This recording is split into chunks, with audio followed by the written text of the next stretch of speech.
So for the last year, I've been working with a group of scientists and Greenpeace to create a map of what high seas protection might look like for the planet. So these international waters are a space which occupies 43% of the surface of Earth and something like 70% of its living space.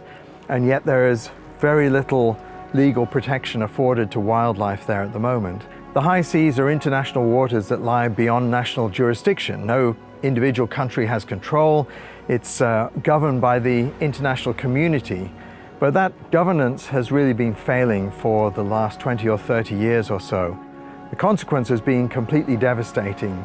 Many fisheries have intensified, for example, for tunas, swordfish, sharks, leading to both the loss of the target species, but also a huge kill of other animals that just get in the way of the fishing operations. They take the hooks or they're caught in the nets.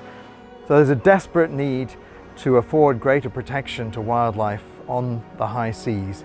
And this international legally binding treaty, which is being negotiated at the United Nations right now, is a once-in-a-generation opportunity to give that necessary protection to high seas wildlife.